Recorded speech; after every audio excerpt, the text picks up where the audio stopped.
بسم اللہ الرحمن الرحیم۔ السلام علیکم۔ یہ 2009 کی ایک سرد رات تھی۔ میں اور میری وائف زلیخا سو رہے تھے۔ رات کے 1 بجے میرے دوست یامین کی کال آئی۔ ہیلو علی، مجھے بچا لو، یہ مجھے مار ڈالے گی۔ میں بہت حیران ہوا کہ اس کو کیا ہوا۔ مجھے لگا شاید یہ مذاق کر رہا ہے۔ یار یہ بھی کوئی مذاق کا وقت ہے؟ نہیں علی، اللہ کا واسطہ مجھے بچا لے۔ اس بار اس کی آواز میں عجیب سا خوف تھا۔ میں آتا ہوں، میں نے ابھی یہ کہا ہی تھا کہ کال کٹ گئی۔ میں خود ڈر گیا تھا۔ میں فٹافٹ اٹھا، زلیخا کو اٹھایا اور اپنی گن ساتھ لے لی۔ کیا ہوا علی، اتنے پریشان کیوں ہو؟ زلیخا نے اٹھتے ہی سوال کیا۔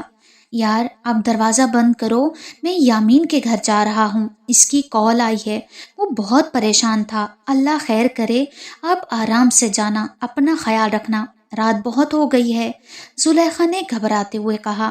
میں نے زلیخا کو دلاسا دے کر جلدی سے گاڑی سٹارٹ کی اور یامین کے گھر نکل پڑا۔ یامین میرے بچپن کا دوست تھا۔ 2 ہفتے پہلے اس کی شادی وانیہ سے ہوئی تھی۔ وہ بہت خوش تھا، تو آج اچانک ایسا کیا ہو گیا؟ اسے کون مارنا چاہتا ہے؟ میں ابھی یہی سوچ رہا تھا کہ اتنے میں یامین کا گھر آ گیا۔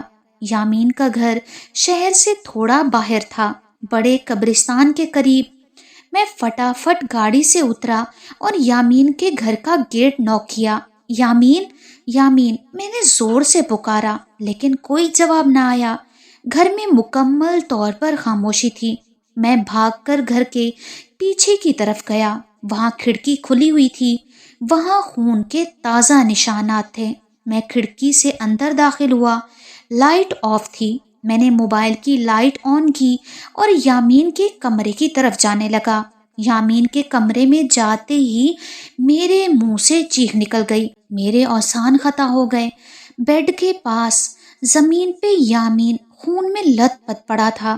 میں نے چیک کیا تو وہ مر چکا تھا اور بھابھی کا نام و نشان نہیں تھا۔ کمرے سے کھڑکی تک خون کے دھبوں کے نشانات تھے جو ننگے پیروں کے تھے۔ میں نے فوراً اپنے دوست مسعود کو کال کی جو پولیس میں تھا اور اسے صورتحال سے آگاہ کیا۔ اس نے مجھے حوصلہ رکھنے اور جتنا جلدی ہو سکا میرے پاس آنے کا یقین دلایا۔ میں نے سوچا کہ پیروں کے نشانات کا پیچھا کیا جائے۔ میں موبائل ٹارچ کی روشنی میں نشانات کا پیچھا کرنے لگا۔ نشانات پچھلی گلی سے ہوتے ہوئے قبرستان کی طرف جا رہے تھے۔ رات کے اندھیرے نے قبرستان کو بہت وحشت ناک بنا دیا تھا۔ میں ابھی قبرستان کے گیٹ کے قریب ہی تھا کہ مسعود کی کال آ گئی۔ ہیلو علی، کہاں ہو؟ میں یامین کے گھر پر ہوں، مسعود نے کہا۔ یار میں گھر کے پچھلی طرف قبرستان کے پاس ہوں، میں نے جواب دیا۔ اوکے میں آیا، مسعود نے کہا اور کال کاٹ دی۔ چند لمحوں بعد مسعود میرے پاس آ گیا۔ علی یار بہت افسوس ہوا، مگر تم یہاں کیا کر رہے ہو؟ مسعود نے آتے ہی سوال کیا۔ میں نشانات کے پیچھے آیا ہوں۔ تھینکس یار فوراً میرے پاس آنے کے لیے، میں نے مسعود کو کہا۔ یامین کا کوئی دشمن تھا؟ اور بھابھی کہاں ہیں؟ کچھ پتہ چلا ان کا؟ مسعود نے پوچھا۔ نہیں یار، وہ تو ایک شریف انسان تھا اور بھابھی کا کچھ پتہ نہیں چلا، میں نے کہا۔ چلو نشانات کا پیچھا کیا جائے، میں نے ایمبولینس کو کال کی ہے، وہ آتی ہی ہوگی، مسعود نے کہا اور ہم نشانات کے پیچھے قبرستان میں داخل ہو گئے۔ نشانات ایک درخت کے پاس آ کر ختم ہو گئے۔ یار نشانات تو یہاں آ کر ختم ہو گئے، مسعود نے کہا۔ چلو درخت کے پیچھے دیکھتے ہیں۔ درخت کے پیچھے قبر کے پاس کا منظر دیکھ کر ہم خوفزدہ ہو گئے۔ ہم نے جو سوچا بھی نہ تھا وہ ہو گیا۔ وہ یامین کی وائف وانیہ تھی جو قبر کے پاس بے ہوش پڑی تھی۔ اس کے پیر خون سے بھرے ہوئے تھے۔ او مائی گاڈ، اس کا مطلب یامین کا خون بھابھی نے کیا ہے؟ میں نے حیران ہو کر پوچھا۔ دیکھ کر تو مجھے بھی یہی لگتا ہے، مسعود نے میری ہاں میں ہاں ملائی۔ چلو اس کو ہاسپٹل لے کر چلتے ہیں، میں نے کہا۔ مسعود نے فوراً ایمبولینس منگوائی اور میں گھر آ گیا۔ کیا ہوا یامین بھائی، کیسے ہیں؟ میرے گھر پہنچتے ہی زلیخا نے بے چینی سے پوچھا۔ وہ یامین اب اس دنیا میں نہیں رہا، میں نے افسردہ لہجے میں کہا۔ او مائی گاڈ، یہ کیسے ہوا؟ زلیخا نے پریشانی کے عالم میں کہا۔ میں نے زلیخا کو ساری بات بتا دی۔ او اللہ تعالیٰ رحم فرمائے، زلیخا نے کہا۔ اچھا میں تھوڑا آرام کر لوں، میں نے کہا اور بیڈ پر لیٹ گیا۔ سونے کی کوشش کرنے لگا مگر نیند کوسوں دور تھی۔ میری آنکھ صبح 10 بجے کھلی۔ میں فریش ہو کر ناشتے والی ٹیبل پر ناشتہ کرنے کے لیے بیٹھا ہی تھا کہ مسعود کی کال آئی۔ یار تم سے بھابھی کے بارے میں کچھ بات کرنی ہے، تھانے آ سکتے ہو؟ بھابھی کو ہوش آیا؟ میں نے جھٹ سے سوال کیا۔ نہیں یار، ابھی بھابھی کو ہوش تو نہیں آیا، لیکن کچھ ضروری بات کرنی ہے، مسعود نے کہا۔ اوکے، میں ناشتہ کر کے آتا ہوں، یہ کہہ کر میں نے کال کاٹ دی اور جلدی سے ناشتہ کرنے لگا۔ کچھ ہی دیر کے بعد میں مسعود کے تھانے پہنچ چکا تھا۔ السلام علیکم، کیا حال ہے یار؟ میں نے تھانے کے اندر جاتے ہوئے مسعود کو کہا۔ وعلیکم السلام، یار تم سے کچھ ضروری معلومات لینی ہے بھابھی کے بارے میں۔ کیوں، کیا ہوا بھابھی کو؟ میں نے تجسس بھری نظروں میں مسعود کو دیکھتے ہوئے سوال کیا۔ بھابھی کے بیک گراؤنڈ کے بارے میں جاننا ہے، کہاں سے ہیں، کیا کرتی ہیں اور کس فیملی سے تعلق رکھتی ہیں، مسعود نے سوال کیا۔ مجھے تو صرف اتنا پتا ہے کہ بھابھی کے آگے پیچھے کوئی بھی نہیں اور ان کی فیملی میں صرف ان کے چچا ہیں۔ ان کے ماں باپ کسی کار ایکسیڈنٹ میں گزر گئے تھے، میں نے بتایا۔ یار سارا معاملہ دیکھ کر شک بھابھی پر ہی جاتا ہے اور میں اس معاملے کی بہت اچھے سے چھان بین کر رہا ہوں۔ اگر کہیں سے بھی کوئی سراغ ملا تو میں تمہیں ضرور بتاؤں گا، مسعود نے جواب میں کہا۔ میں نے مسعود کو خدا حافظ کہا اور اپنے آفس کے لیے نکل پڑا۔ مجھ میں غم اور پریشانی کے ملے جلے تاثرات تھے اور مجھے بار بار یامین کا اور بھابھی کا ہی خیال آ رہا تھا کہ یہ سب کیوں اور کیسے ہو گیا۔ رات کے 11 بج رہے تھے۔ کھانے کے بعد زلیخا سے یامین اور بھابھی کے بارے میں بات کر رہا تھا کہ اچانک مسعود کی کال آئی۔ ہیلو علی، کہاں ہو؟ جلدی آؤ۔ کیوں، کیا ہوا؟ میں نے پریشانی کے عالم میں مسعود سے پوچھا۔ تم آؤ تو صحیح، میں تمہیں بتاتا ہوں۔ یامین اور بھابھی کے کیس کے بارے میں بہت اہم پیش رفت ہوئی ہے۔ اوکے، میں آتا ہوں تمہارے پاس، یہ کہہ کر میں فوراً اپنے بیڈ سے اٹھا۔ کیا ہوا، کس کا فون تھا؟ زلیخا نے سوال کیا۔ انسپیکٹر مسعود کا فون تھا۔ بھابھی اور یامین کے بارے میں بہت اہم پیش رفت ہوئی ہے، اسی لیے مجھے اس نے کال کی ہے۔ اچھا ٹھیک ہے، اللہ خیر کرے، اپنا خیال رکھیے گا، زلیخا نے کہا۔ تم فکر مت کرو، دروازہ لاک کر لو، یہ کہہ کر میں فوراً باہر آیا، گاڑی سٹارٹ کی اور مسعود کے گھر چل پڑا۔ جب میں مسعود کے گھر پہنچا تو مسعود پہلے ہی دروازے کے پاس میرا انتظار کر رہا تھا۔ میں نے گاڑی پارک کی اور مسعود سے علیک سلیک کے بعد ہم اس کی بیٹھک میں چلے گئے۔ لشبہ، علی کے لیے کچھ ٹھنڈا لے کر آؤ۔ ہمارے بیٹھ جانے کے بعد مسعود نے اپنی وائف کو آواز دی۔ ہاں تو مسعود، اس کیس میں ایسی کیا پیش رفت ہوئی ہے جس کے بارے میں بتانے کے لیے تم نے مجھے اتنی رات کو کال کی؟ میں نے بے چینی سے پوچھا۔ یار علی، ہمارے جانے کے کچھ دیر بعد والے گاؤں کے تھانے سے کال آئی، اس نے کچھ معلوم کرنا تھا۔ وہاں کا تھانے دار میرا کزن ہے۔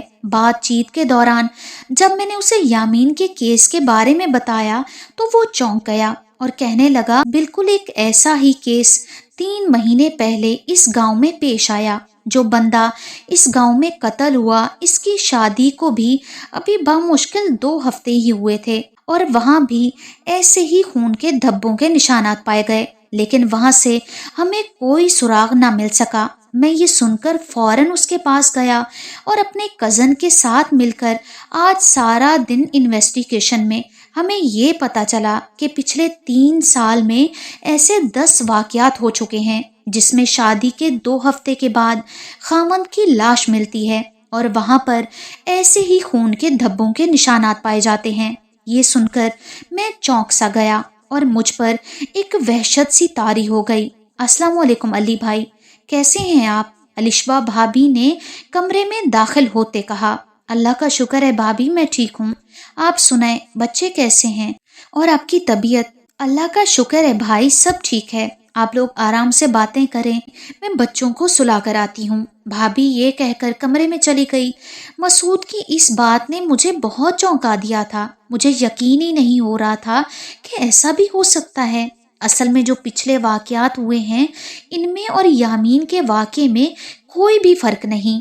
ان کا گھر بھی آبادی سے تھوڑے فاصلے پر قبرستان کے پاس تھا، اور ان کی شادی بھی یکا یک ہی ہوئی۔ مسعود نے مزید بتایا، لیکن یار اس بات کا کیا ثبوت ہے کہ وہ وانیہ بھابھی ہی تھی؟ میں نے پوچھا۔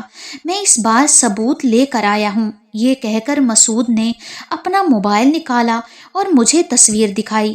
میں اور میرا کزن یہ تصویر لے کر ان جگہوں پر گئے جہاں پر یہ واقعات ہوئے ہیں، اور وہاں پر رہنے والے سب لوگوں نے ہی اس تصویر کو پہچان لیا، اور ہر گاؤں میں اس کا نام الگ تھا۔ میرے کزن کے گاؤں میں اس کا نام ثانیہ، جبکہ اس سے پچھلے گاؤں میں اس کا اپنا نام عائشہ بتایا تھا۔ میرا دماغ اس ٹائم سن ہو چکا تھا، اور مجھے یقین ہی نہیں ہو رہا تھا کہ بھابھی ایسا بھی کر سکتی ہے۔ کل صبح ہم ہاسپٹل چلیں گے اور وہاں پر جا کر دیکھیں گے، مسعود نے کہا۔ میں نے پریشانی اور حیرانی سے ملے جلے تاثرات میں مسعود سے اجازت لی اور اپنے گھر آ گیا۔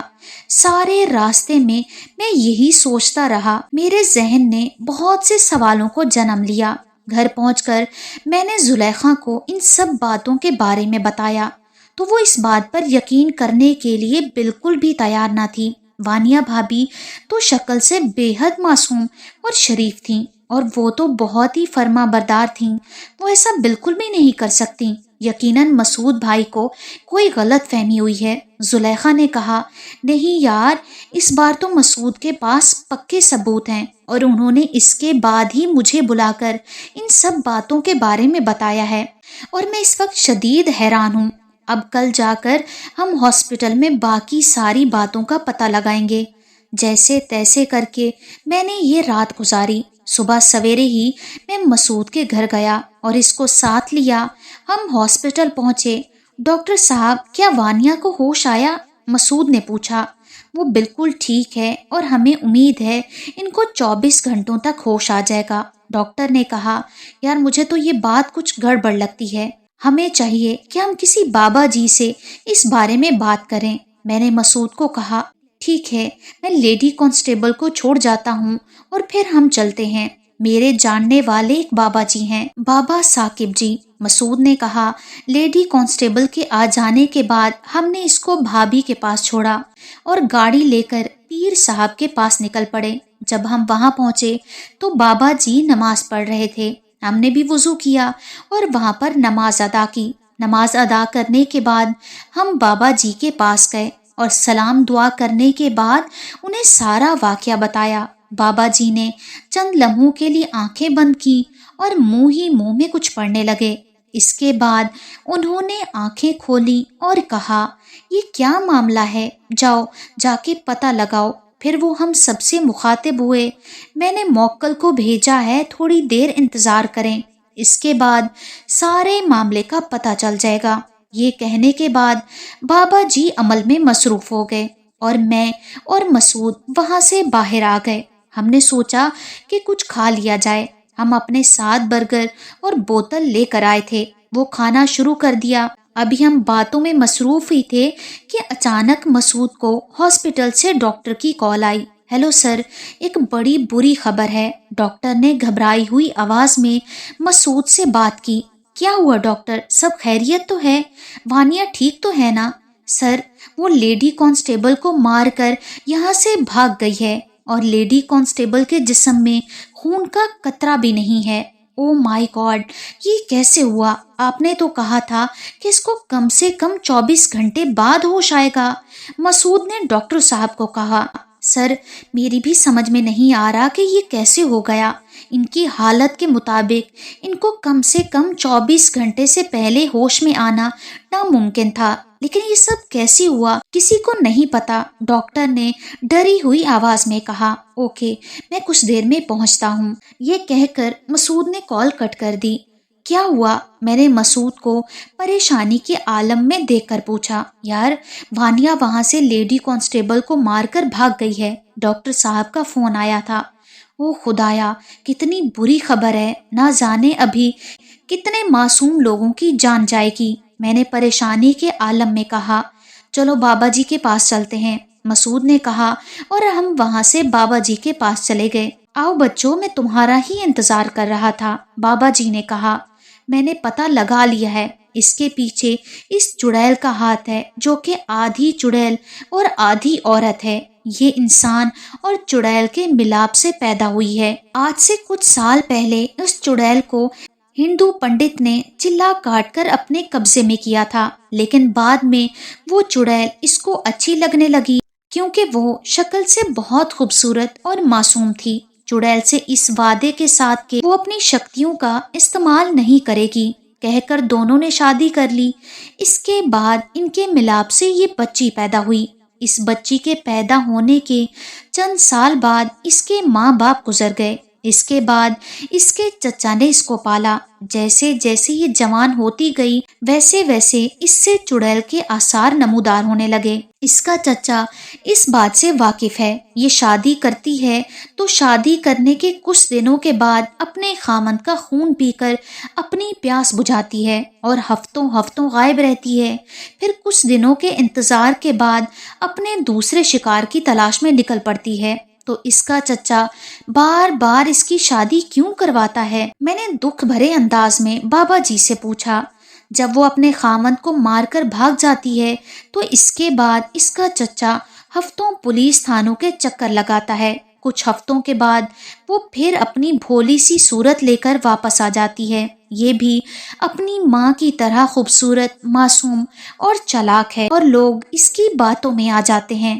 اس کا انداز انتہائی معصومانہ ہوتا ہے اور ہر بار کوئی نئی کہانی سناتی ہے جس کی وجہ سے کسی کو شک بھی نہیں ہوتا۔ اس کا چچا پچھلا گاؤں چھوڑ کر آیا تھا کیونکہ 6 شادیوں کے بعد گاؤں والوں نے اس کو منحوس سمجھ کر اس کو گاؤں سے نکال دیا تھا۔ لیکن اس بار یہ کیسے پکڑی گئی؟ میں نے بابا جی سے سوال کیا۔ جیسا کہ میں آپ کو بتا چکا ہوں کہ یہ چڑیل ہونے کے ساتھ ساتھ انسان بھی ہے۔ جب یہ اپنا شکار کر کے بھاگ رہی تھی تو بھاگتے بھاگتے تھک گئی اور اندھیرا زیادہ ہونے کی وجہ سے درخت سے ٹکرا کر بے ہوش ہو گئی۔ اور اس کے پکڑنے کی ایک وجہ یہ بھی تھی کہ تمہارے دوست نے کچھ لمحے پہلے ہی تمہیں فون کر دیا تھا، بابا جی نے کہا۔ ہاں بابا جی، اس کا فون آتے ہی میں فوراً گھر سے نکل پڑا تھا اور اس کے گھر سے میرے گھر کا فاصلہ بہت تھوڑا ہے۔ میں بہت جلدی وہاں پر پہنچ گیا۔ میں نے کہا اب اس کو سزا دینی ہے یا پھر ہمیشہ کے لیے مارنا ہے؟ بابا جی نے کہا کیا اس پر گولی اثر کرے گی؟ مسعود نے کہا ہاں کرے گی، لیکن گولی سے اس کی موت واقع نہیں ہوگی۔ گولیاں صرف اسے زخمی کر سکتی ہیں، وہ بھی تب تک جب تک یہ عام انسان ہے۔ چڑیل کے روپ میں آتے ہی اس کا وہ زخم بھی بھر جائے گا۔ بابا جی نے کہا نہ جانے اس نے کتنے معصوم لوگوں کی جان لی ہے، خاص طور پر میرے دوست یامین کی۔ اس کو میں کسی حال میں نہیں چھوڑوں گا۔ اب مجھے کوئی ایسا طریقہ بتائیں کہ جس سے میں اسے ختم کر دوں۔ میں نے غصے میں کہا ٹھیک ہے تو میں تمہیں طریقہ بتاتا ہوں۔ بابا جی نے کہا یہ لو کچھ دانے، قبرستان میں کسی پرانی سی ایسی قبر جس کے پاس درخت ہو، وہاں پر بیٹھ کر ان دانوں پر چلا کرنا اور ایک بات اچھے سے یاد رکھنا، کچھ بھی ہو جائے، چاہے میں تمہیں بلاؤں یا تمہارا دوست یامین کی روح آئے اور کہے کہ علی عمل چھوڑ دو، میں نے اسے معاف کر دیا، یا چاہے مسعود آئے یا بے شک تمہاری بیوی تمہارے پاس آ جائے، باہر نہیں نکلنا اور نہ ہی عمل کرنا چھوڑنا۔ دن میں سارا دن کسی سے بات نہیں کرنی اور عشاء کا ٹائم ہوتے ہی تم نے اپنا عمل شروع کر دینا ہے جب تک فجر کی اذان تمہارے کانوں میں نہ پڑے۔ تم نے عمل نہیں چھوڑنا، بہتر یہی ہوگا کہ تم اپنے کام سے چھٹی لے لو۔ یہ کہنے کے بعد بابا جی نے مجھے وہ عمل بتایا جو چلے میں پڑھنا تھا۔ بابا جی سے دعا لے کر میں وہاں سے رخصت ہو گیا۔ اب میرا ارادہ جلد سے جلد اس چڑیل کو اپنے انجام پر پہنچانا تھا۔ یار علی، تم یہ عمل ٹھیک سے کر لو گے نا؟ مسعود نے راستے میں مجھ سے پوچھا۔ انشاءاللہ ضرور کروں گا، مجھے ان سب معصوموں اور خصوصاً اپنے دوست کی موت کا بدلہ لینا چاہیے۔ جو بھی ہو جائے میں اسے اپنے انجام پر پہنچا کر ہی رہوں گا۔ میں نے اسے جواب دیا۔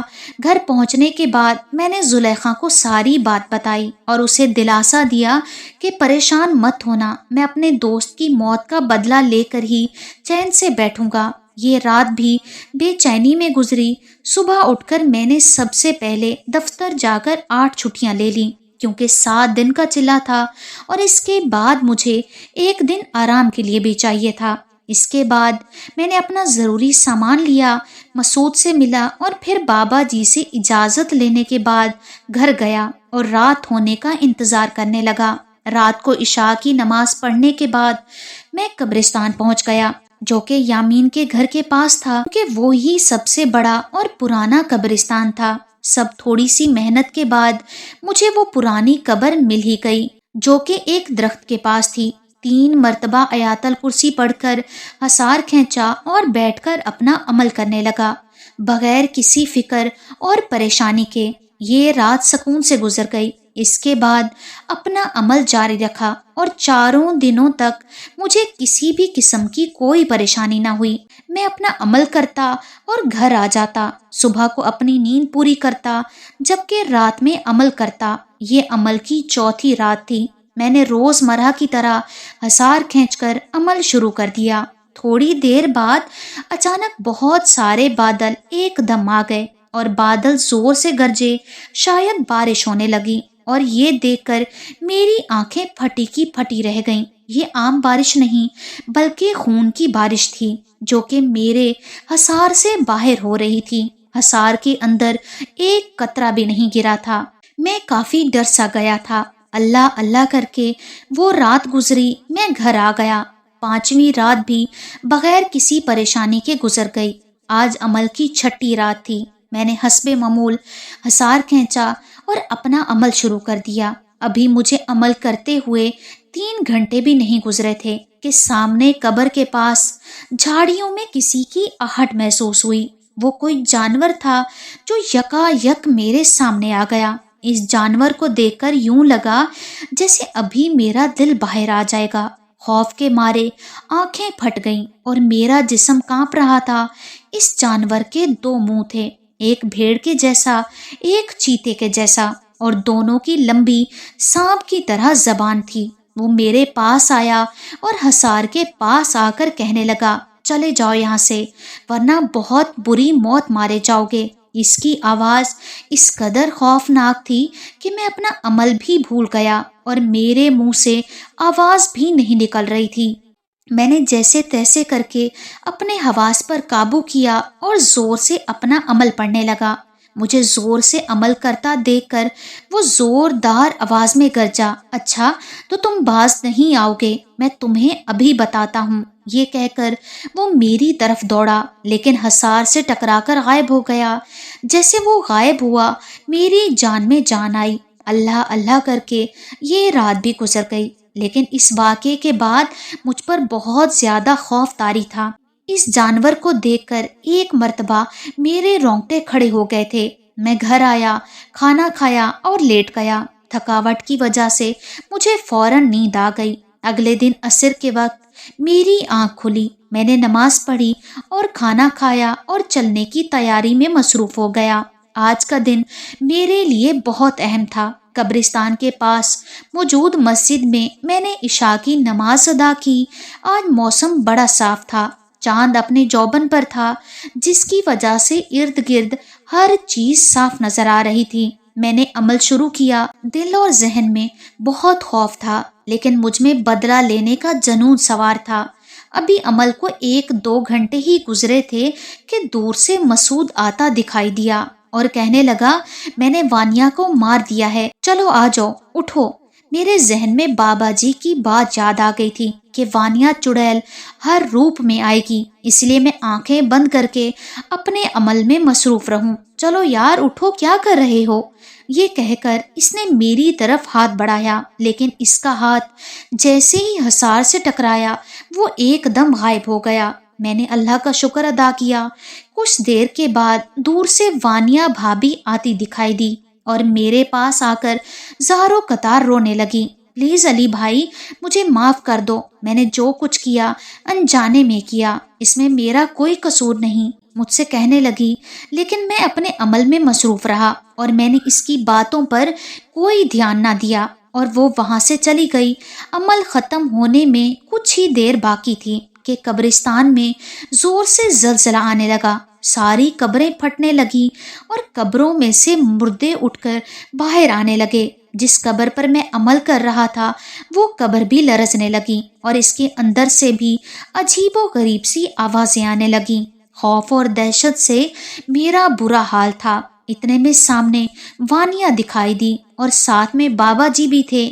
بابا جی کہنے لگے کہ چھوڑو، ہم سب نے اس کو معاف کر دیا ہے، اور مجھے پیچھے یامین بھی کھڑا ہوا نظر آیا۔ یامین بھی کہنے لگا کہ ہم سب نے اس کو معاف کر دیا ہے، تم اپنا عمل چھوڑو اور وہاں سے اٹھ جاؤ۔ میں وہاں سے اٹھنے ہی لگا تھا کہ اچانک میرے کانوں میں بابا جی کی آواز آئی، علی یہ سب نظروں کا دھوکہ ہے، تم اپنے عمل پر توجہ دو۔ میں سوچنے لگا کہ میں یہ کیا بے وقوفی کرنے لگا تھا۔ میں دوبارہ بیٹھ گیا اور اپنا عمل کرنا شروع کر دیا۔